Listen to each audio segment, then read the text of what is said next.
Hello बच्चों, कैसे हैं आप लोग? ठीक ठाक। तो स्वागत है सबका एक बार फिर नए सेशन में। मैं हूं आपका भारती सर और मैं आप सबके बीच एक बार फिर से लेकर आ गया हूं एक नई टॉपिक, जिसके बारे में आज हम लोग बात करेंगे फिर एक नए सेशन में नए टॉपिक के साथ। तो हम लोग का आज का पाठ होगा रोज कहानी के बारे में, जो कि आपके बुक्स में एनसीईआरटी से दिया गया है। ये रोज कहानी आज हम लोग इसी के बारे में हम लोग बात करेंगे। तो चलते हैं इस कहानी के बारे में। आज हम लोग इसमें लेखक परिचय के बारे में पढ़ते हैं, यानी कवि के बारे में, जैसे कि ये जो इसके लेखक महोदय हैं, इसके लेखक महोदय सच्चिदानंद हीरानंद वात्स्यायन अज्ञे। जी हाँ, इसके बारे में आज हम लोग जानेंगे सच्चिदानंद हीरानंद वात्स्यायन अज्ञे जी के बारे में इस पाठ में। तो हम लोग जान ले सबसे पहले सच्चिदानंद हीरानंद वात्स्यायन, जिसका जन्म 7 मार्च 1911 ईस्वी को कसैया कुशीनगर यूपी अर्थात उत्तर प्रदेश में हुआ। जी हाँ बच्चों, तो ये जो सच्चिदानंद हीरानंद वात्स्यायन अज्ञे जी जो है, इसका जन्म 7 मार्च 1911 ईस्वी को कसैया कुशीनगर उत्तर प्रदेश राज्य में हुआ था। यह मूल रूप से प्रयोगवाद के कवि थे। यह जो थे मूल रूप से प्रयोगवाद के कवि थे। यह अलग अलग समय में अपनी अलग अलग रचनाओं के लिए सुख्यात और विख्यात कवियों में से एक जाने जाते हैं।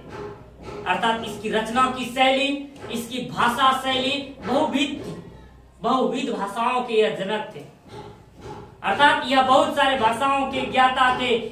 और यह प्रयोगवाद की रचना करते हुए इन्होंने बहुत सारे पुरस्कार को भी प्राप्त किया और एक हिंदी के इतिहास में इसके नाम एक अत्यंत अनोखा रिकॉर्ड स्थापित है। तो आज हम लोग इसी के बारे में जानेंगे, इसके कृतियों के बारे में, इसके अभिरुचि के बारे में, इसके विभिन्न तथ्यों के बारे में हम लोग जानेंगे। तो बने रहे हमारे साथ। तो चलते हैं हम लोग इस पाठ की ओर। तो इसमें कहा जाता है सच्चिदानंद हीरानंद वात्स्यायन अज्ञे। जैसे सच्चिदानंद हीरानंद वात्स्यायन, जिसका जन्म 7 मार्च 1911 ईस्वी कसैया कुशीनगर उत्तर प्रदेश में हुए। वस्तुतः यह प्रयोगवाद के कवि थे और कहते हैं कि अज्ञे जी का हिंदी आधुनिक इतिहास में बहुत प्रतिभा थी। इस अज्ञे जी का जो था हिंदी के आधुनिक इतिहास में जो है ना, एक बहुत अलग ही प्रतिभा थी, बहुत अलग रोचक प्रतिभा थी इसमें। और कहते हैं वे आधुनिक हिंदी साहित्य का एक प्रमुख कवि, कथाकार और विचारक एवं पत्रकार थे। कहा जाता है वे आधुनिक हिंदी साहित्य में, अभी जो आधुनिक हिंदी साहित्य है उसमें एक प्रमुख कथाकार, कवि और साथ ही साथ यह विचारक और पत्रकार के रूप में से एक गिने जाते थे। यह साहित्य की अनेक विधाओं, जैसे यात्रा वृत्तांत, अनेक विधाओं, यात्रा साहित्य, आलोचना, डायरी आदि में भी उसका अवदान महत्वपूर्ण रहा है। इन्होंने बहुत सारे क्षेत्रों में इन्होंने रचनाएं किया। इसके विभिन्न प्रकार से क्षेत्रों में इसके महत्वपूर्ण योगदानों में से एक है। और इसका मूल निवास करतारपुर पंजाब, जो कि पाकिस्तान में स्थित है। इसका मूल निवास जो था बच्चों, इसका मूल निवास करतारपुर पंजाब में था। और इसकी शिक्षा जो हुई, इसकी शिक्षा, प्रारंभिक शिक्षा घर पर ही हुआ। इसकी प्रारंभिक शिक्षा घर पर। इससे पहले हम लोग जान लें, इसके पिताजी का नाम हीरानंद शास्त्री। जी हाँ, इसके पिताजी का नाम हीरानंद शास्त्री और इसके माताश्री का नाम बियंती देवी था। इसके माताश्री का नाम बियंती देवी था। जी हाँ बच्चों, ये क्वेश्चन आपको आ जाता है कि सच्चिदानंद हीरानंद वात्स्यायन जो थे किस वाद के कवि थे? यह प्रयोगवाद के कवि थे। इसके पिताजी का नाम हीरानंद शास्त्री, माता का नाम बियंती देवी थी। इसकी प्रारंभिक शिक्षा की अगर हम बात करें बच्चों, इसकी प्रारंभिक शिक्षा घर से शुरुआत हुई। अर्थात प्राइमरी सेक्शन का जो इन्होंने स्किल्स आया इसमें घर से हुआ। उसके बाद इन्होंने मैट्रिक की पढ़ाई 1925 ईस्वी में मैट्रिक की परीक्षा को पास किया इन्होंने पंजाब विश्वविद्यालय से। जी हाँ बच्चों, पंजाब विश्वविद्यालय से इन्होंने मैट्रिक परीक्षा को पास किया और साथ ही साथ 2 वर्ष के पश्चात इंटर की परीक्षा को पास किया। वह मद्रास क्रिश्चियन कॉलेज से पढ़ाई किया इन्होंने। अर्थात इन्होंने इंटर की जो पढ़ाई किया मद्रास क्रिश्चियन कॉलेज से इन्होंने पढ़ाई किया, और उसके बाद बीएससी बैचलर ऑफ साइंस से इन्होंने 1929 ईस्वी में फॉर्मन कॉलेज लाहौर पंजाब, जो कि वर्तमान में पाकिस्तान में है। बीएससी 1929 ईस्वी में फॉर्मन कॉलेज लाहौर पंजाब, जो कि वर्तमान में अभी पंजाब यानी पाकिस्तान में स्थित है। और साथ ही साथ इन्होंने एमए की पढ़ाई किया, जो कि अंग्रेजी पूर्वार्ध में था। लाहौर से ही इन्होंने एमए की पढ़ाई भी किया, और क्रांतिकारी आंदोलन में गिरफ्तार हो जाने के बाद, अर्थात क्रांतिकारी जब भारत में क्रांतिकारी आंदोलन हुआ उसमें यह गिरफ्तार हो गया, और इसके आगे की पढ़ाई रुक गई, आगे की पढ़ाई स्थगित हो गई।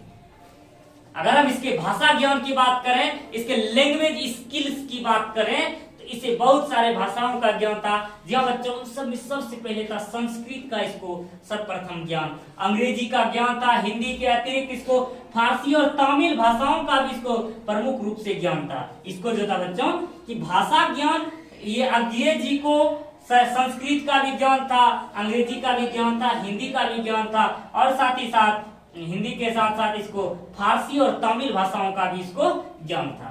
अगर इसके हम लोग इसके आगे की बात करें तो कहते हैं कि इसका व्यक्तित्व और स्वभाव यह बहुत ही सरल और एकांतवादी कवि थे। अर्थात सिंपल माइंडेड, सामान्य मतलब यूं कहें तो बिल्कुल शांत, साइलेंस माइंडेड के रूप में, सिंपल और साइलेंस माइंड्स, अर्थात यह बिल्कुल एकांतवादी थे, बिल्कुल चिंतनशील व्यक्ति में से प्रख्यात और विख्यात थे। इसकी रचनाओं ने बड़े बड़े आधुनिकतावादियों को, बड़े बड़े विचारों को रचनाओं में, इसके रचनाओं में व्यक्तित्व का प्रभाव देखने को मिलता है।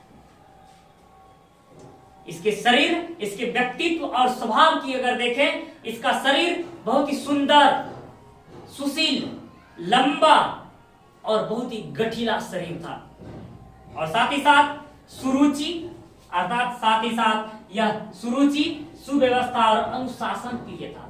अर्थात यह जो था ना, शिष्टाचार, अनुशासन, इन सब का इसके जीवन में बहुत ही ज्यादा महत्व था।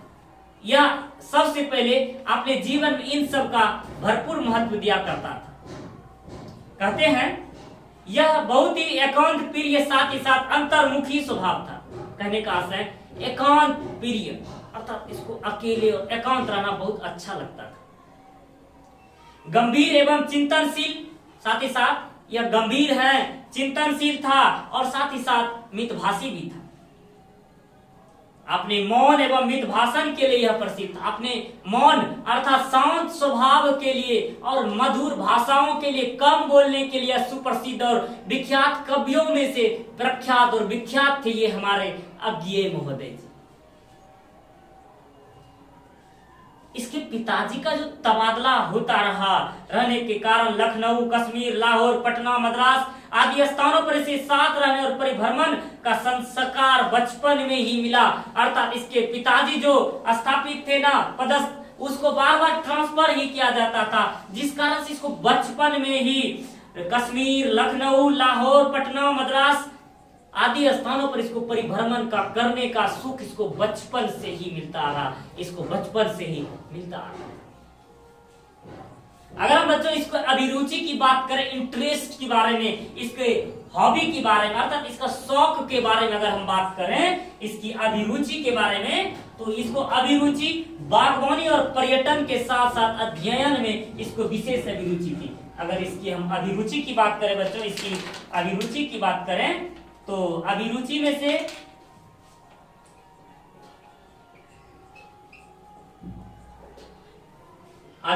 से बच्चों इसको जो था ना बागवानी,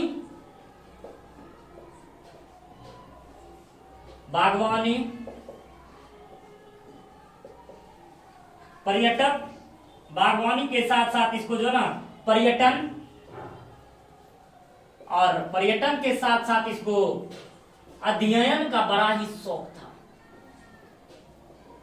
इसको अध्ययन करने का बड़ा ही शौक था। बागवानी, इसको बगीचे अर्थात बागवानी करने का शौक था। इसको पर्यटन, देश विदेश घूमने का बहुत सारा इसको शौक था, और साथ साथ खुद में अध्ययन करने का, स्टडी करने का इसको बहुत ज्यादा शौक था, बहुत ज्यादा इसका शौक हुआ करता।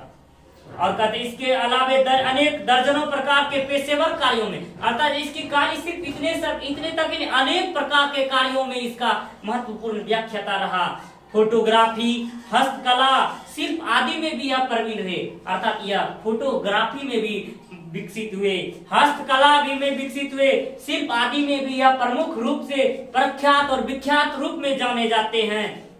और यूरोप, एशिया, अमेरिका सहित कई देशों की इन्होंने साहित्यिक यात्रा भी किया, अर्थात यूरोप, एशिया, अमेरिका, बहुत सारे ऐसे देश, महत्वपूर्ण देश है जहां की इन्होंने अपने जीवन काल में यात्रा पूरा किया और अपने जीवन में इन्होंने महत्वपूर्ण कार्यों को, दिशाओं को दिया। और इसके सम्मान और पुरस्कार की अगर हम बात करें तो इस साहित्य अकादमी पुरस्कार, ज्ञानपीठ पुरस्कार, सुग्रा, जिसको युगोस्लाविया पुरस्कार भी कहा जाता है, के अंतर्गत स्वर्णमाला आदि पुरस्कार इसको प्राप्त हुआ। और देश विदेश के अनेक विश्वविद्यालयों में इसको विजिटिंग प्रोफेसर के रूप में आमंत्रित भी किया गया, अर्थात जब भी यह देश विदेश की परिभ्रमण के लिए जाता था तो इसको विजिटिंग प्रोफेसर के रूप में आमंत्रण किया जाता था, इनवाइट करके इसको प्रोफेसर के रूप में उस कॉलेज में बुलाया जाता था, उस विश्वविद्यालय में बुलाया जाता। इतने विख्यात थे हमारे अज्ञे जी, इतने विख्यात थे हमारे अज्ञे जी।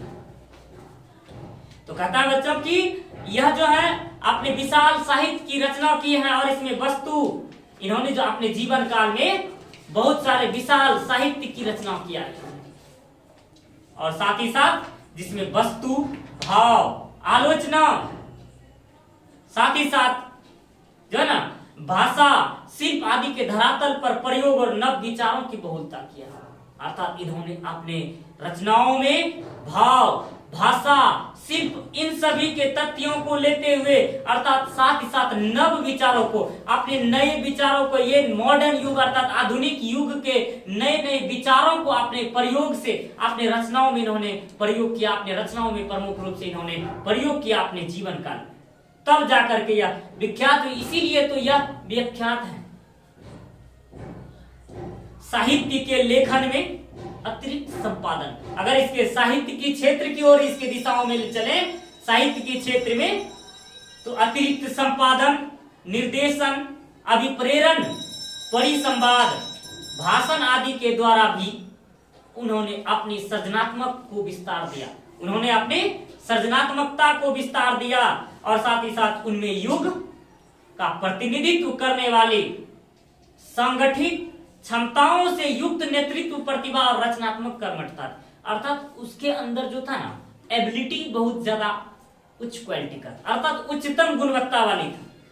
इसने कहता है कि साहित्य लेखन के अतिरिक्त भी इन्होंने संपादन किया, निर्देशन किया, अभिप्रेरण किया और साथ ही साथ परिसंवाद किया, भाषण किया, अर्थात यह विभिन्न क्षेत्रों में भी अलग अलग चीजों के लिए, अलग अलग ग्रंथों के लिए, अनेक अनेक नामों के लिए प्रख्यात और विख्यात कवियों में से सुविख्यात थे हमारे अज्ञे जी। अज्ञे का जीवन और साहित्य दोनों घनिष्ठ रूप से परस्पर संपृक्त हैं। कहते हैं जिस प्रकार अज्ञे का जीवन विशिष्ट है, उसी प्रकार उसका साहित्य एक अलग रचनाओं के लिए जाने जाते हैं, अर्थात अपने रचना और अपने जीवन, उसके साहित्य और जीवन में बहुत ही समानता थी, बहुत ही समरूपता थी, और कहते विशेष व्यक्तित्व से संपन्न और वैविध्यपूर्ण थे, अर्थात दोनों जो था उसका जीवन और साहित्य विशेष रूप से विविधता पूर्वक और साथ ही साथ सर्वसंपन्न गुणों से सर्वसंपूर्ण था। स्वाधीनता आंदोलन में उग्र, और वह स्वाधीनता आंदोलन जब भारत में स्वाधीनता संग्राम के लिए आंदोलन सर्वप्रथम 1857 ईस्वी में जो भारतीय स्वतंत्रता संग्राम की शुरुआत सबसे पहले हम लोग जान ले तो 10 मई 1857 ईस्वी को मंगल पांडे के द्वारा बैरकपुर छावनी से स्वतंत्रता संग्राम की प्रथम बार बिगुल फूका गया था। वह मंगल पांडे द्वारा लगाई गई आग, स्वतंत्रता की लगाई गई आग इतनी बढ़ गई, तब जाकर के हमें 1947 में आजादी मिली थी। और उन्हीं आजादी को दिलाने में इन्हें अज्ञे जी का भी महत्वपूर्ण योगदान था। उसी स्वाधीनता संग्राम के कार्यों में भाग लेने की वजह से इसका पुलिस द्वारा, अंग्रेज सैनिकों द्वारा इसको गिरफ्तार कर लिया गया और वहीं से इसकी पढ़ाई छूट गई, अर्थात एमए की जब यह पढ़ाई कर रहे थे तो यह गिरफ्तार हो गए और वहीं से इसकी पढ़ाई रुक गई कहते हैं। और साथ ही साथ कारावास हुआ, इसको जेल भी हुआ और वहां श्रमिक कारावास भी हुआ और यातनाएं भी उसकी सहने पड़ी। जब जेल गए बहुत सारा इसको टॉर्चर किया गया, बहुत सारी यातनाएं, इस पर बहुत सारा दबाव बनाया जाने लगा, लेकिन फिर भी यह डिगा नहीं, फिर भी यह झुका नहीं, फिर भी यह हिला नहीं, अपने वचन पर, अपने प्रतिबद्ध पर यह अटल रहा, यह अटल रहा। और कहते हैं द्वितीय महायुद्ध के दौरान उन्होंने सेना में नौकरी भी किया था। कहते हैं जब द्वितीय विश्व युद्ध की शुरुआत 1935 ईस्वी को हुआ, तब वहां से इन्होंने उस युद्ध में भी इन्होंने भाग लिया। द्वितीय विश्व युद्ध में यहां तक इन्होंने सेना की नौकरी भी किया, अर्थात यह वहां के जवान सेना के रूप में यह नौकरी भी किया। और साथ ही साथ वे आजीवन सैलानी रहे, वो आजीवन सैलानी के रूप में कार्य करते रहे। और साथ ही साथ यातनाएं भी सही और रोमांचक यात्राएं करना उसका स्वभाव और शौक था। और साथ ही साथ रोमांचक उसका यात्राएं करना, रोमांचक अर्थात जिसमें इंटरेस्ट हो और उसके लंबी लंबी दूरी की यात्राएं करना उसका एक हॉबी था, एक बहुत बड़ा शौक था। देश विदेश घूमना, इधर उधर भटकना और नए नए चीजों को नव तकनीकों का प्रयोग करना और नए नए चीजों को सीखना उसके जीवन का एक अहम हिस्सा था। यूं मानिए उसके जीवन का एक शौक था। तब जाकर के इन्होंने रचनाओं में से अर्थात पत्रकारिता, सैनिक आगरा में, विशाल भारत कोलकाता, प्रतीक दिनमान दिल्ली और नया प्रतीक नव भारत टाइम्स नई दिल्ली, थॉट वॉक एवरीमेंस अंग्रेजी में भी इन्होंने संपादन किया पत्रकारिता में। इसकी कृतियां अगर बात किया जाए, इसके कृतियों के एक लंबा सुलेख लगा हुआ है। उनमें से हम जानते हैं 10 वर्ष की अवस्था में इन्होंने अपने लेखन की शुरुआत किया। सर्वप्रथम यूं हम लोग जान ले, इन्होंने अपने जीवन काल में लेखन की शुरुआत अर्थात कविता, कहानी, जो भी इन्होंने अपने जीवन में लेखन की शुरुआत किया बच्चों, इन्होंने अपने 10 वर्ष की उम्र में ही इन्होंने लेखन कला की शुरुआत किया और यह धीरे धीरे बढ़ते बढ़ते बढ़ते यह उन ऊंचाइयों तक पहुंच ही गए, उन ऊंचाइयों तक यह पहुंच ही गए। लेखन हिंदी और अंग्रेजी दोनों भाषाओं में बचपन में खेलने के लिए इंद्र सभा नाटक लिख दिया इन्होंने। बचपन में इन्होंने खेलने के लिए सर्वप्रथम अपने जीवन काल में इन्होंने इंद्र सभा नामक की रचना कर दिया, अर्थात रचना कर दिया, एक इंद्र सभा नामक नाटक की रचना कर दिया। और घर में हस्तलिखित पत्रिका आनंद बंधु निकालते थे। और 1924 से 25 में अंग्रेजी में एक उपन्यास भी लिखा और 1924 में पहली कहानी इलाहाबाद में स्काउट पत्रिका सेवा में प्रकाशित हुई। और साथ ही साथ 1930 ईस्वी से यह नियमित रूप से लेखन कला के क्षेत्र में आ गए। और विपक था, जयदोल, ये तेरे प्रतिरूप, छोड़ा हुआ रास्ता, लौटती पगडंडियां आदि कहानी संकलन इसके महत्वपूर्ण कहानियों में से एक थे। शेखर एक जीवनी, ये प्रथम भाग, द्वितीय भाग। और साथ ही साथ नदी के द्वीप, अपने अजनबी 1961 ईस्वी में प्रकाशित हुआ। ये सभी इसके उपन्यासों में एक थे।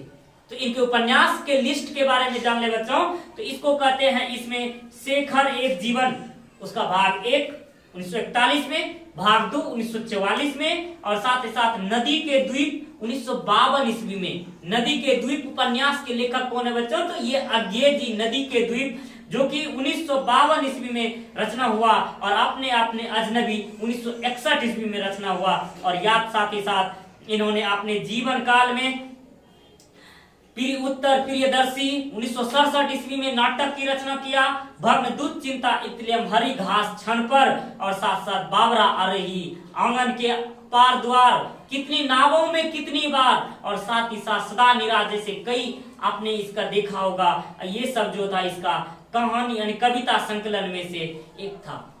और साथ ही साथ इसके प्रमुख रचनाओं में अरे यायावर रहेगा याद 1953, एक बूंद सहसा उछली 1961 में, ये सब उसकी यात्रा वृत्तांत थी। और साथ ही साथ त्रिशंकुत और आत्मेन पद, आलवाल, अद्यंत भवंती और अंतरा शाश्वती, समंत स्वर आदि, ये सब इसके निबंध हैं। तार सप्तक 1943 ईस्वी में, दूसरा सप्तक 1951, तीसरा शतक 1959 और चौथा शतक 1978 ईस्वी में पुष्पकारणी, रूपांबरा और नेहरू अभिवादन ग्रंथ आदि ये सभी संपादित ग्रंथों में से एक थे। अर्थात तार सप्तक, दूसरा शतक, तीसरा शतक, ये सभी जो था ना चौथा शतक तक ये अज्ञेय जी की ही रचना थी। और शरद चंद्र के श्रीकांत, जैनेन्द्र कुमार के त्याग पत्र तथा अपने उपन्यास, अपने अजनबी सहित अनेक कृतियों के लिए अंग्रेजी अनुवाद किया। और रविंद्रनाथ ठाकुर के गौरा का हिंदी अनुवाद भी किया।